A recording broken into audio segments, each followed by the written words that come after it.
So this is a new talk I've just assembled on getting started with Electron, because I've been playing with Electron lately, and it's fun. It allows you to take your web development skills and create cross-platform desktop applications. There are even accompanying wrappers kicking around and compiler structures for trying to get stuff into the mobile devices, although I have not experimented with that, but you're at that point talking about all the major operating systems, all the major formats in one application build, which is scary powerful. I've only done the desktop part. And so I'm only going to focus in that area. But it lets you create desktop applications from JavaScript, CSS, and HTML. Essentially, you're taking a Chrome browser, right? It's Chromium set up to take a Node.js application and build that out as a desktop application. So you're running a full web browser, and then you're building your application within that structure, which means you're building fairly heavyweight things. They're not super efficient. Just try paying attention to how much memory Slack is consuming, particularly if you try Slack and Teams and VS Code and a few other things, and watch what happens when you have a whole bunch of Electron applications, those all being examples of Electron. They are not exactly lightweight things because they are running a full browser in every window that they open. But it gives you that ability to take your web development skills, particularly the CSS, HTML, JavaScript set, and actually write real-world applications without having to worry about a huge amount of operating system specific stuff and all the challenges that come with it. Electron applications are built in kind of three major pieces. The first being the main process, which is just a standard Node.js process. It is your entry point into the application. It's a one major, single-threaded node process with calls out to other things.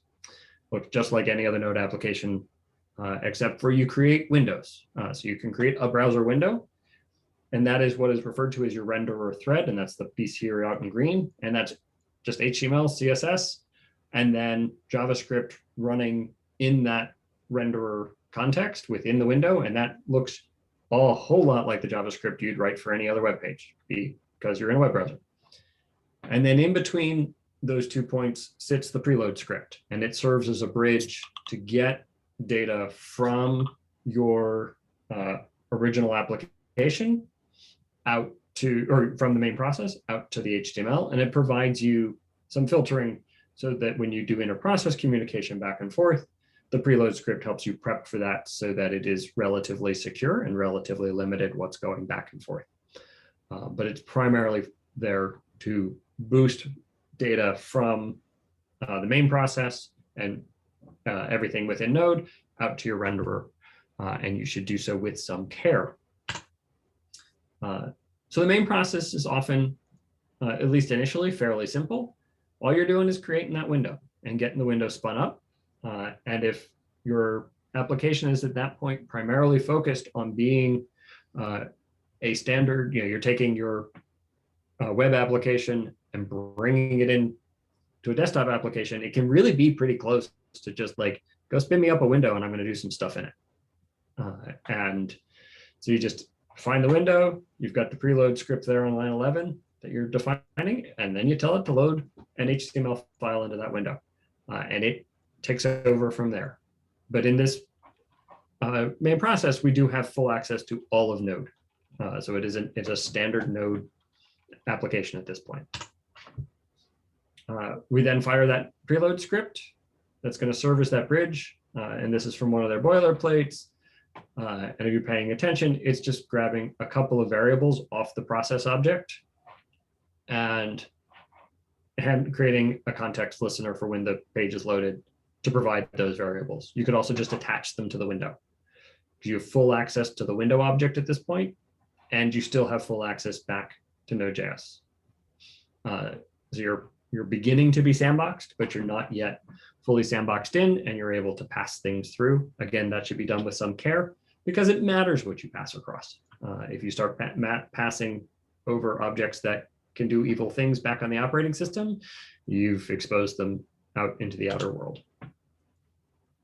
HTML really is just that. Like when we load the renderer script down here on line 17, it's just a renderer script. It's just like any other JavaScript import, using the local file system as the path.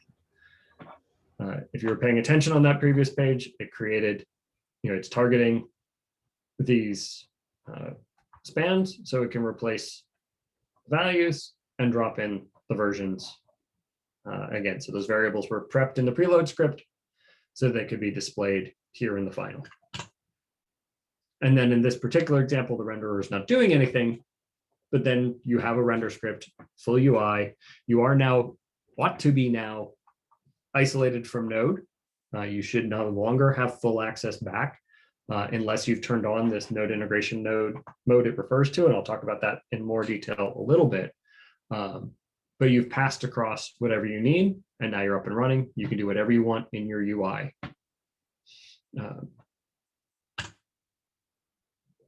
So because it's so simple, the place people then get hung up is like, okay, great. It's a web browser and I'm making it into an application. How the hell do I actually like do anything? And one of the challenges you'll run into is that a lot of the example scripts that are available from the Electron project drag a bit.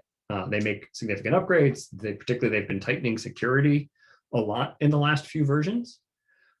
It used to be when they first came out with Electron that all of Node was passed to the renderer window by default. Like that Node integration is all of Node, just there. And you could do anything in a browser window that could load content from anywhere, including JavaScript from anywhere with full operating system access. I mean, user space, but full OS access, only sandboxed by whatever sandboxing your script provided. That was bad. Evil things happened. And so they've been tightening down. But the getting started out on the Node project often drags a bit. So they've created this Electron Fiddle, which is a super lightweight IDE for doing those kind of experiments. The getting started there is actually much more advanced. It's what those screenshots were stolen from. The other way to get started is somebody's starter project. So I created one that kind of inspired this talk that was setting up so that all of the current security best practices were enabled.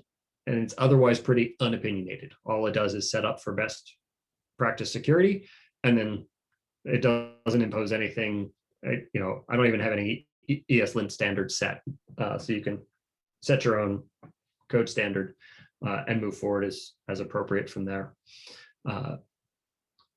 And there are other projects out there you can take from other people's starters, but again, people have kind of laid that groundwork in part because there's not great examples available. Electron Fiddle is pretty new, but it's fairly cool.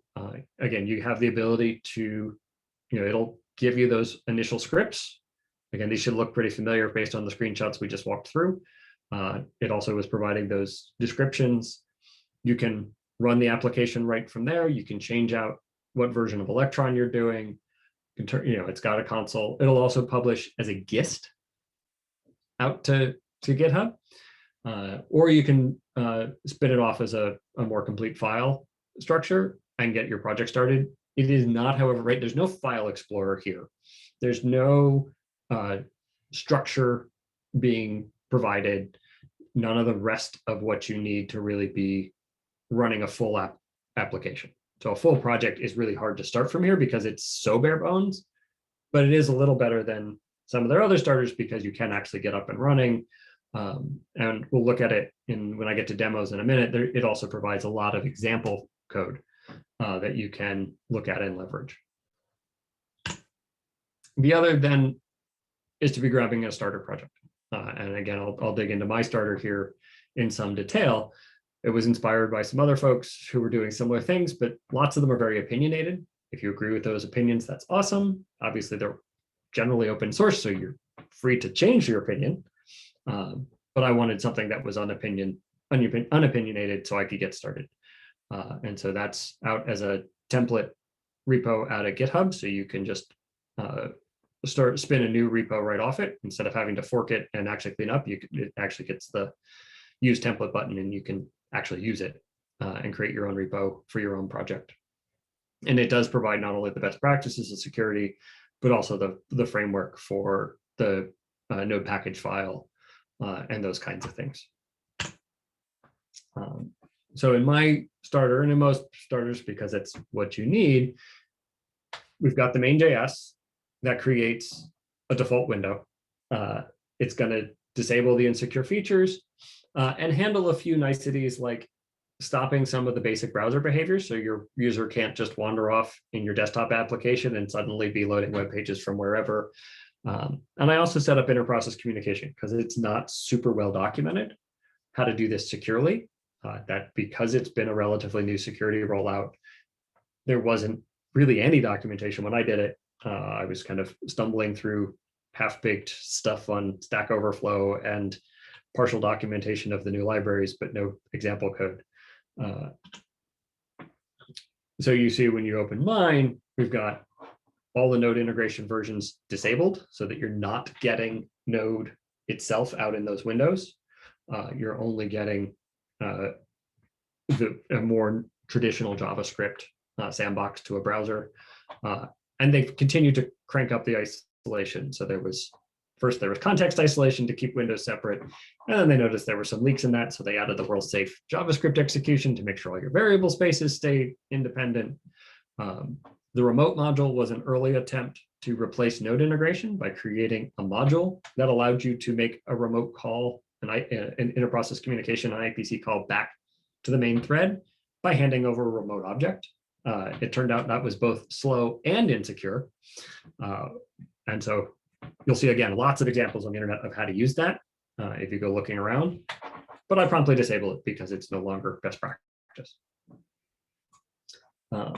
And then in that main.js, you'll also see the example that I've started of how to create a sample message. So I'll keep talking through this detail, but the message comes in and all your main process is doing is it's got to be prepared to capture a message. So a call comes in across the bridge in from your UI, and you're going to handle, basically you're doing an async response that you're going to process that in kind of a standard JavaScript asynchronous setup for responding to that event and sending back a message. So it's on my sample message and I'm sending back my sample response with, and this is just a simple kind of ping pong call and response, send data in, send a string in, send a modified string back. For my version of the preload, we're both going to pass out some libraries, but we're also then setting up the filtering for the inter-process communication. So I'm creating this context bridge. I'm setting up for there to be a bridging of formal messages back and forth. And then I'm also filtering to make sure that we've got only approved message, that we have a filter on both the in and out messages that are what are the valid channels available. So that I'm sending valid messages back and forth so that if I had other handlers that were meant for other windows, right, because we have one main.js, can have as many windows as we want within the application, all communication should bounce off your main.js, and you don't want one window accidentally responding as if it's another. So you can make sure you keep those things isolated. Each gets their own preload script, therefore each can have its own list of filters. There are other design patterns for not just having this be a list of strings. You could load it off a library and say, I do want to have access to all the functions in this library. So make sure that their names are valid. And I've done that for larger projects where I have a large growing library. It's filtering all the messages based on the prepared things from that library, as opposed to just a hard-coded list of strings. And then finally, we've got what I labeled the interface, but that renderer process, and it's going to handle all the user interface work, including initiating the messages back to main process and receiving their response. So if you're thinking about it, right, we have our main process spins up, it's going to create the window, and now my user is in the window. And so the window is what then initiates all those communications back and forth. Some user action will trigger a message back to main.js. It will do the processing. If you need access to the file system, if you need access to operating system triggered dialogues, those kinds of behaviors, you go down to the main process does the work, sends the answer back to the UI for the UI to update. You can also spin off subthreads from the main.js at that point. If you need to do a long running process in another thread, you can either create a worker window and go off and do it that, or a variety of other threading options for creating a true independent thread. But you want to do that through the main.js. So it comes down, you're context isolated, and come back up. And that unlocks your UI, right? So your window is running in its own thread. And so it sends its message and then it unlocks. And so you can continue to have a responsive user experience while the main thread is off doing its thing. And so this is just that message listening, message send and receive piece. Again, just for the purpose of this simple example, it does it on the content load event. It sends a message down, and then it just pops it up in an alert. So that message goes down, just says stuff and things, and then does the processing we looked at a couple slides ago on main.js, sends back the sample response, and the response just pops up as an alert just to prove we've got it. And then it's a dead simple HTML file. All I'm doing, the only thing that's interesting in here is it is setting a context security. When you're in dev mode on Node, if you do not set context security headers, you will get warnings saying, by the way, you should be more careful about where stuff is coming from and making sure that it's tightened up. So that, again, you're being thoughtful about whose stuff is getting to execute in your window, because you do have the easy ability to accidentally leak back. All right, demo time. Now we risk the live demo. Brave soul. It's here at the end for a reason. So this is Electron Fiddle. And again, it's just running, I can swap out kind of really back to rather close to the very beginning of different versions of Electron. I wouldn't recommend pushing past the current supported set, but you can go back as far as you want, or as bleeding edge as you want. As I prepared this yesterday, it was beta 11 was the current. Beta 12 has been released in the last 24 hours. They moved relatively rapidly on their betas. But 12, which is the current cutting edge, has not moved in a while. It's been 12.02 for a bit as they work on 13. And it's got these useful sample code blocks. So you've got all these Electron APIs that are built in. And so you can get their example of how to do the inter-process communication. You'll notice theirs does not have the filtering going on in the pre-run or preload script. Not all of their examples stay on the cutting edge of their security and the best practice security. There are a couple examples, I think it's Shell in particular.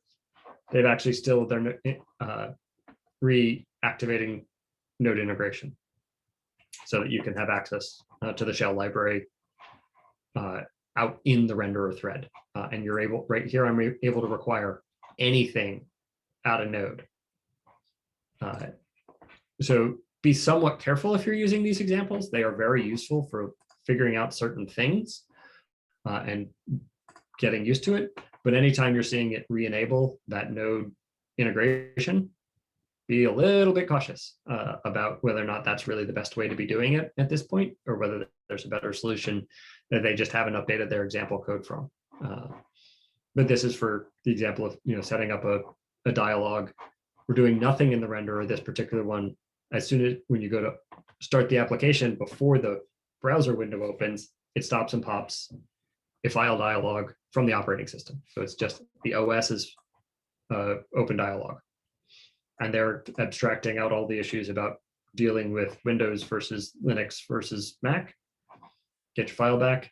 And then in a super secure behavior, hey, just throw that in the window and try to render it. Nothing possible could go wrong with just loading a random file in a browser window. Security is your responsibility. Please be thoughtful. They aren't always. And somewhat they are trying to provide nice, tight examples. And there are a large number of both libraries provided from them and also from the community at large, through the normal package, the node package system for being able to have other functionality and be able to set up and execute menus and not have to worry about how are the different operating systems wanting it to get into the right toolbar. That's their problem. They've solved it. Let them. Don't fight with them about it. Quick question. Sure.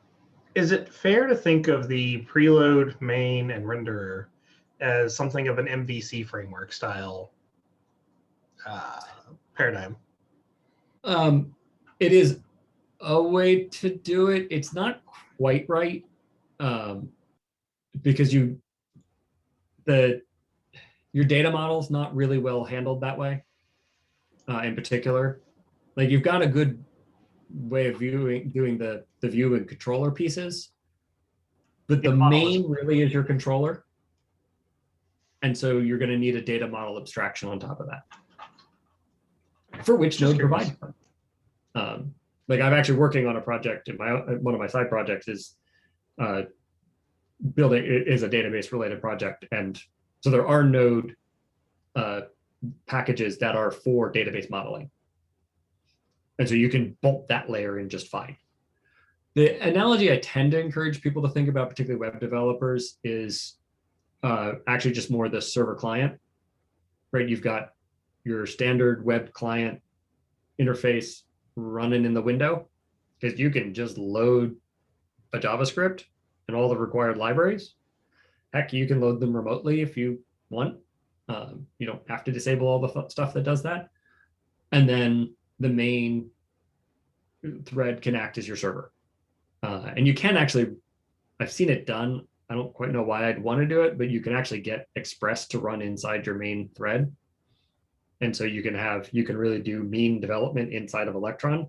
I don't think that's a great design pattern. It seems like you're creating a lot of weight and complexity for very little gain, other than saving developer time and retooling your server side. But maybe there's a really good use case I haven't fully understood. I never rate out that somebody else can't find a good use case, but I haven't. So I tend to encourage more in that client server mind frame, and then build out the more complex stuff within the main thread. And I can bring up a more complete project. I've got 2 projects I want to show quickly, but I have a more complete example I could bring up too, if that would be useful to see. So this is the starter kit. All I've done from the repo is I've gone ahead and done npm install so that I've got all the stuff preloaded here. And if you actually look at this compared to what I grabbed for the screenshot, there's a fair bit of other tightening going on. So I've disabled navigation in the window. And I got to figure out why this particular one's been deprecated, but I'll swap this one out for not deprecated. Again, it's a lot of that kind of turning off some of the basic behaviors of a browser, because you've got a full browser. And that's cool right up until it does something you don't want it to do. And it starts loading unsafe stuff. So if I can ask a question about like browser configuration, one, being that it's powered by Chromium under the hood, do you have access to toggle Chrome flags on and off when it starts the Chromium application? Something like hardware acceleration, or I think some of like the debug ports and remote access. So the debug ports you definitely have access to. I don't know about hardware acceleration. I think so. I've also seen some bugs go back and forth in the issue queue out of GitHub for it they have some nasty bugs in there related to that. So I'm not sure about that one, just because I know they had some, at one point in one of the versions, they had to turn it off because it was causing catastrophic failures. And I remember watching people go back and forth about it. I believe that one's been fixed. So I think it's there, but like, so yes, with exceptions. Is it? It almost sounds like, is the idea with Electron to remain within the Electron layer and kind of let them abstract away managing Chromium? Yes. Okay. Yeah, I mean, there are some very basic things. But yeah, this web preferences, you can get at more of Chromium. And you can do it in the preload as well. Again, you're right. If you notice the node in there is your sandbox like a Chrome extension. So you've got some access to the rest of Chrome, but not all of it, particularly not the other windows. So you're kind of bridging there. But yes, they do a pretty good job. Like I said, you can see that they've been working their way through tightening up security because there were some challenges there. In terms of the rest of the performance and whatnot, they have done pretty well. Smart defaults. You don't see a lot of people talking about how to adjust it outside of the turning on and off dev tools and changing out its ports, which are people do all the time. And this one is actually set up so like if you're packaged, like if you've built the application, it does not turn, it turns off dev tools. And then if you're in developer mode, I'll run it in a minute. You can see the dev tools will pop up. So the preload script, again, it's, all I'm doing here is I'm grabbing those libraries out of Electron to be able to ready to set up the context bridge and be able to set up for the messages and be able to filter them. And then my interface, that was a pretty complete screenshot. It's everything that's there.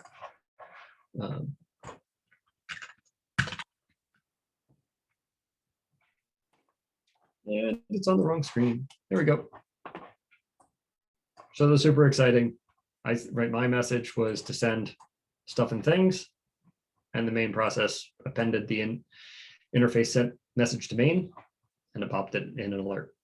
So it did send the message over and back, providing the same modification that was promised. And that's all this project does by default. Right? Again, as I pointed out, I left it intentionally lightweight. There's not a lot of opinion here.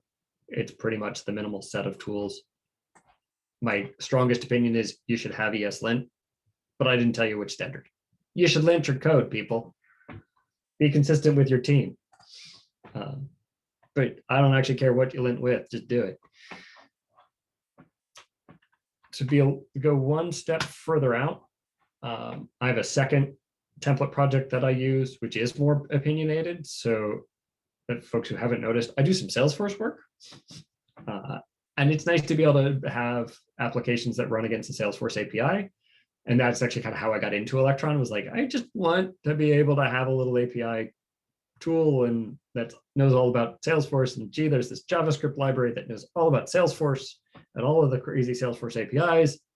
I just want a GUI for it. And then I started having like a lot of little sub projects of that. So I've got a big application. That's the one, if you want to look at a more complete project, I can pull up. That is a more complete way of interacting with it. But then I kind of do these little sub projects. So I wanted just the little pieces. So the main itself is pretty similar overall from the other one. All right, except for I am now, to get my list of functions that are available, I've actually got all of that offloaded into an outside script. And so you have to go load the functions from there. And so it's not all built in.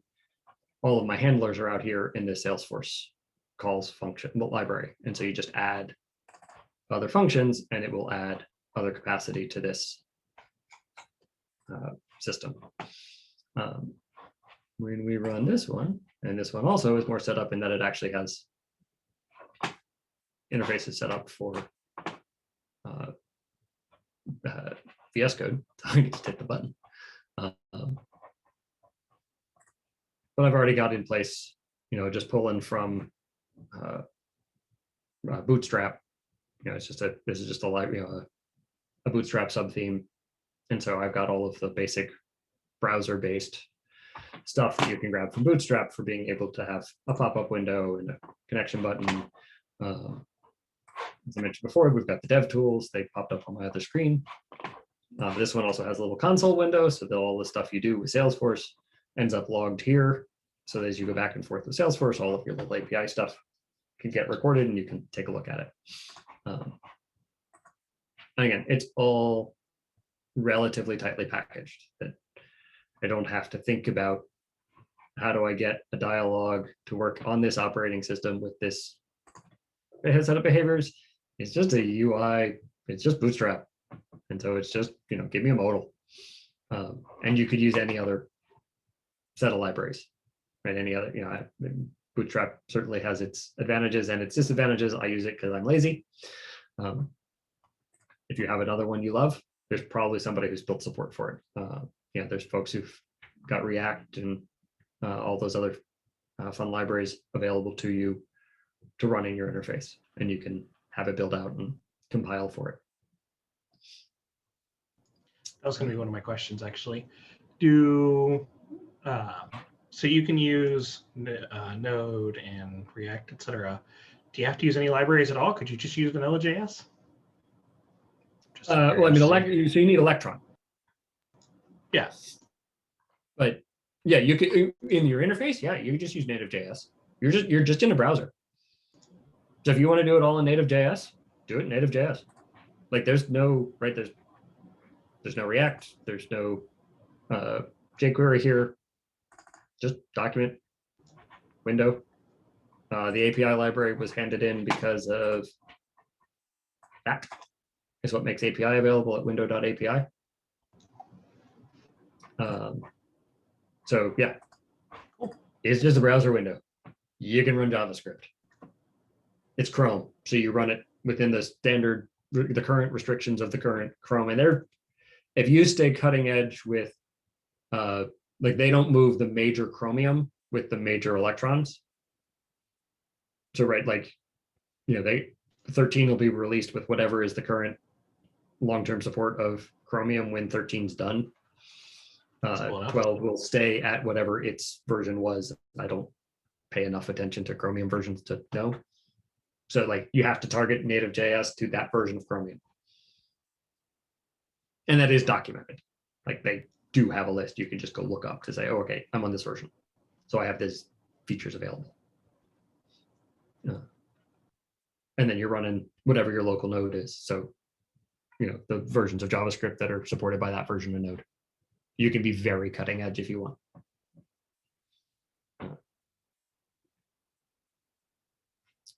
That is the meat of my presentation. I'm happy to put up the larger project, answer other questions, whatever folks would like.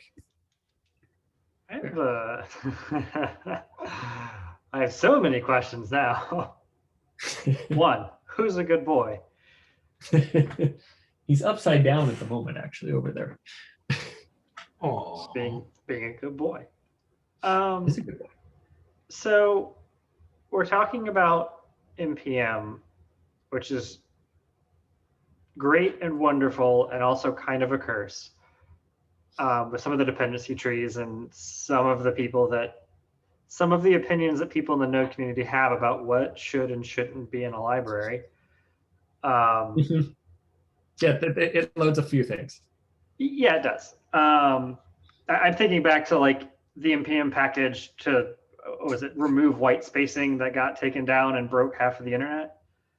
And just mostly any major security snafu a couple of months ago or weeks ago, whatever that was. That as well.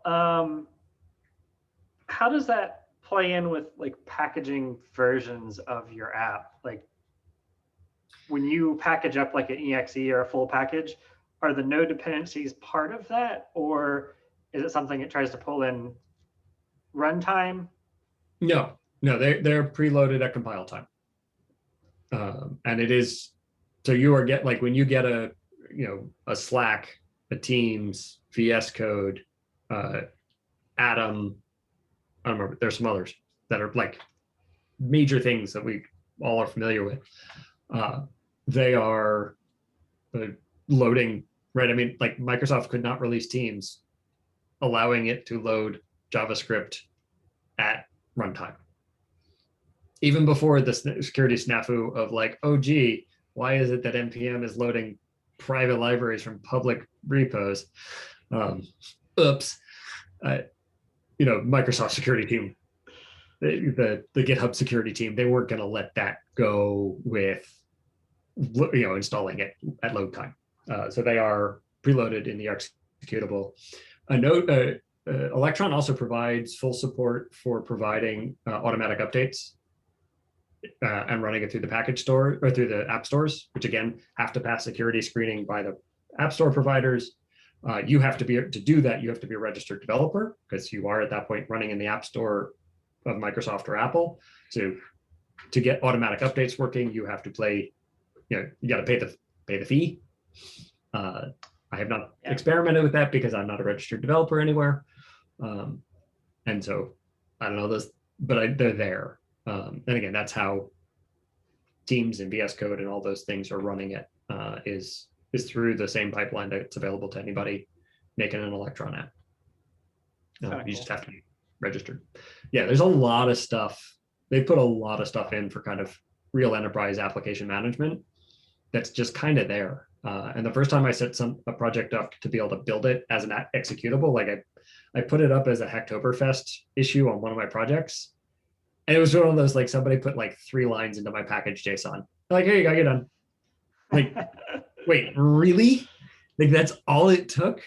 And it actually took like 5 lines in the end. Oof, I mean, it's a whole 5. Yeah, right. And it's building across 3 operating systems. What's that? And handling the new one. So, what's that process look like? That building it out for like the executable or the. Give me a sec. Let me. I'll find you an example and I'll show you. Just gotta find it because I've done it a couple of times just to see what it would take. I'm also kind of curious of like in the building process, if it's including the node modules, does each Electron app ship with like its own built-in Chromium within the app?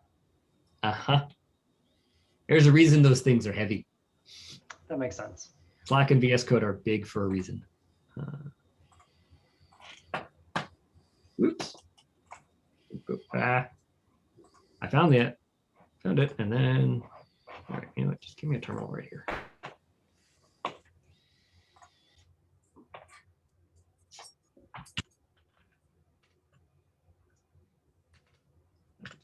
Thank you. Don't need you anymore, go away. I think I've got this one set up to build. So this is my larger JavaScript or Salesforce API Explorer. And it's okay. It's more than 7 lines. But then really it like. What's NIS? NSIS? I don't remember. Yeah, no, I don't remember. Okay.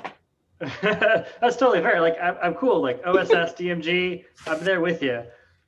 What I mean, I'm pretty removed from the Windows world. I'm sure Google knows. Like, what the hell is NSIS? I don't remember. I did look it all up, but I put all when I found all this. Totally I did not work this all out. But right, I mean, you're just telling an operating system some targets. Hold on, you can build a Windows exe from Mac Verify. OS? I don't know what happens if you switch to ARM. I assume that's a whole different can of worms. On my Intel-based Mac, yes, I have built exes that I sent to my work PC and executed on my work PC of this project.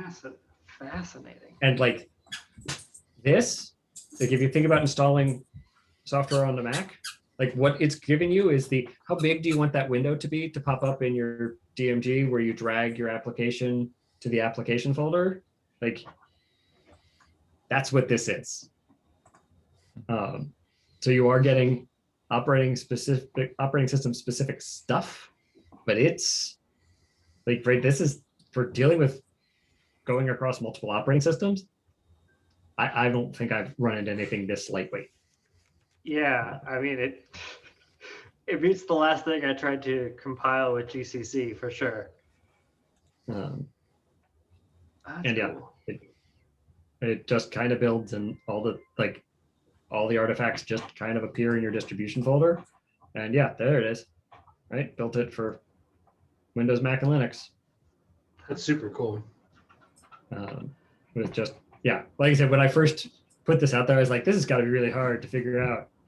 And then the guy sent the pull request. I was like, you're joking. Like, there's no way. Dunzo. And this supports Sure. mobile too, right? I mean, this is That requires extras pieces. There's also an abstraction layer that you can start above it. That's like Apache Cortana will load Electron inside it. But I haven't played with that. But yes, it's a thing you can do, where it'll take your Electron app and pull it into a Cortana app, and then all of your work is done in Electron, and you've got a build process that covers 5 operating systems, 6 operating systems. Yeah, Does haven't done that, but it's there.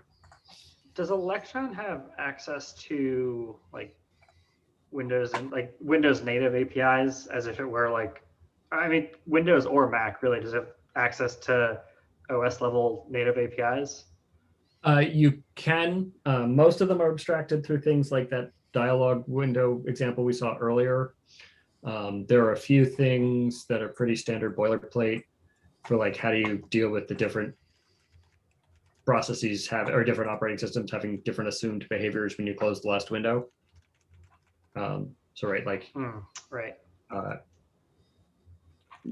You don't close it by default here, but right, so we're detecting, and we are being operating system specific, and this isn't just about everybody's boilerplate, more or less exactly like this.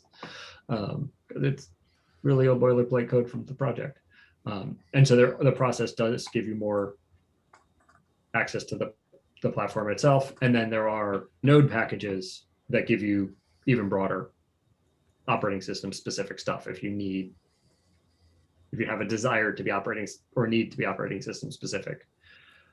But most of the stuff like the standard dialogues, all that kind of stuff, you don't want to go that way. You want to let them handle all of the, like, just open me as operating system dialog and do the thing I need. Please don't make me think about which operating system I'm on. Please handle all mediums for me and handle it. And it's pretty, I mean, I haven't checked like every edge case across every dialogue, but the ones I've played with, it's pretty idiomatically correct. That like the defaults are pretty smart, and the open and save dialogues kind of do what you expect on your local operating system, because that's what they do. And there's libraries for handling preferences, and that in particular has a lot of pieces that are like, Windows handles it this way, and Linux handles it that way, and Apple handles it a third way, and they're all terrible, and we all hate all of them. And it has abstraction for that, but people tend to have that. When you read people's example code, there tends to be a bunch of like, and then I hard-coded the 3 different patterns to deal with the realities that I don't actually want my Mac to put things in home, or in user home. You probably want it in the library, blah blah blah blah blah crap, so it's consistent to other applications. But you can shortcut and drop it in like it's a Unix operating system. And so sometimes people have done that. That's the one I've seen the most operating system specific stuff is around preference centers. Yeah, I think what jumps to mind is I think we're on the tail end of it now, but we bought pretty heavily into like the React Native Kool-Aid back in the day. And it's great for standard operations, but occasionally having to dip down, like it's always been a pain historically to like dip down with React Native and actually have to solve something with native code. If they're already, it sounds like maybe Node already has packages available to bridge that gap, which is awesome. It's one of those things like 95% of the time, I don't want to touch it. I don't want to think about it. I want to pretend it's not there. But knowing that 5% exception's there is awesome. like my experience is that Node, you pretty quickly get to a place of like, if there isn't a Node package that does this, at least at the like, somebody has once done this and figured it out, and maybe they haven't stayed with it and maintained it, but somebody has done it. If there's not a package at that level, there's probably a reason. And it's either so hard nobody in their right mind does it, or you're probably doing something pretty dumb. And there's like everybody else solved this problem that other way that you're not thinking of. Like I haven't run into a lot of places where there's really truly bold new work to be done at that layer in Node. Improve it, right? Make it better, sure. But that no one's ever handled how do I get at that particular part of the operating system and abstracted it so that I've got an interface on it, there's not a lot of that left. The Node package libraries are massive. And then, you know, they do insane things. And you end up with a bazillion libraries and files. You do. And then about yeah, you end up with a fairly big, heavy operating, you know, application at the end. How about development? So like, I know like here you're running this, you know, locally, you got Node installed locally. Like a lot of the work that I've been doing recently has just been like containerized, you know, within, you know, Docker. Is there any way, have you done anything with that, or is just running Node locally just sort of the way to go? I've just done Node locally. I have seen people talk about, you know, when you're working on a team that needs to be able to test in 4 versions of Node and be able to deal with, you know, all of that complexity and not wanting everybody to have to be able to Node, you know, switch their Node version in their local. I've seen people talking about setting up for that. And taking particularly with VS Code's new ability to actually dive into containers. Right. And so you can have your VS Code set to quickly switch containers and just be like, build in that one, build in that one, build in that one, and run that way. It's mostly been at that kind of build test stage, not as much in development. Most of the development guidance I've seen is just have Node local.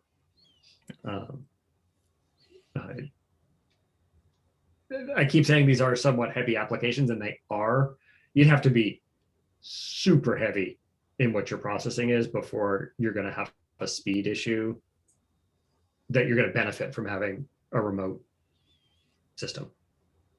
Even if it's a virtualized remote system, like it's going to be power related before it's going to be anything else, most likely. And then you're going to want to be off machine. I'm just now reading your comment to turn off the remote module to avoid the temptation, which I love.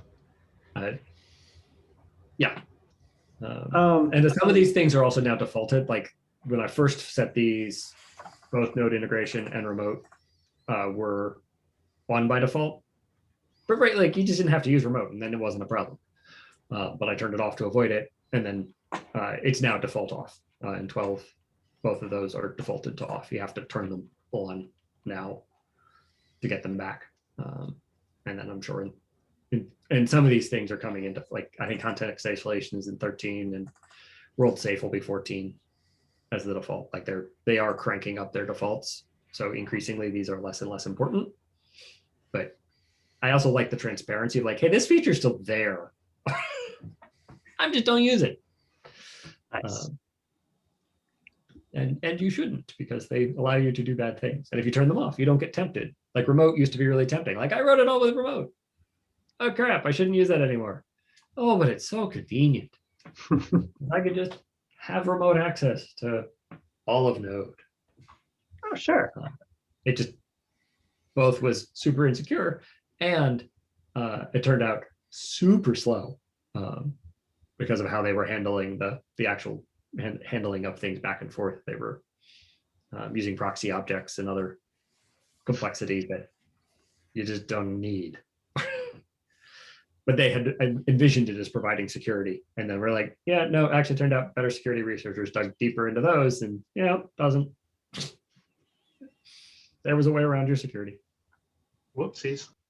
When you were describing the bridge channels to communicate between various threads for like asynchronous processes, is that meant for? I guess what I'm wondering is like, does this mean that we can treat Electron like a multi-threaded application? And like, is there a concurrency or parallelism pattern that it supports? Or is that like a road not to really go down with? No, node it, stuff? it can become very quickly a road to go down. So, right, the window is, it will unlock and progress without main. Like, well, Right. main, but everything then bottlenecks. If you send the main process off to do something that's going to take 10 minutes, and you're like, sure, you can kind of do stuff still in the UI, but any other operating system call you make, you're waiting. Yeah. And so you have all kinds of obnoxious behaviors that way. I mean, that makes Well- sense from like a, oh shoot. I think that makes sense from like a promise callback idea with having the blocking request. I'm But curious. then you if can I- have, so you can create, sorry, yeah, I got some, there are these references to worker windows. Mhm. And so you can create worker windows that never render, that are Okay. meant to then hand, like, here is my big data job. Here is the file you need to go run it on. Call me when you're done. Is that, am I limited to like just pushing that off into a single worker window, or could I do something like, hey, here's a big data job, go off into a worker window and fork off into additional child worker windows until up to like 12 threads until you're done and come back, please? There are parallelization libraries for Node. I don't know them super well. I haven't done super heavy data stuff. But yes, you can get that kind of library to do that kind of work. Most people tend to, for Electron, most people talk about kind of setting up workers and spinning off into a worker, but then you're right, like, yay, 12 of those. And they don't by default come with multi-process, queuing to handle the kind of stuff you want when you're really doing a large job across that kind of parallelization. But Node has them. I don't know a lot. I should have about how known that those was the work. answer. I should have just like that. There is a Node package available and it does support I it. mean, and at that point, it's kind of like if you've done that kind of stuff in Python, right? There are really nice Python libraries for handling parallelization, but then like every time you start to peel it back, you're like, oh, great, this is a great convenient thing. Oh, you didn't actually create multiple threads. Oh, there's this other library I have to run to actually create multiple threads that also have these really nice wrappers. But and Node's got that same kind of stuff of the like, it looked multi-threaded, but it wasn't. Oh yeah. And then it actually got there when you did this other thing. And I have not had reason to delve that deeply into those, but they are there.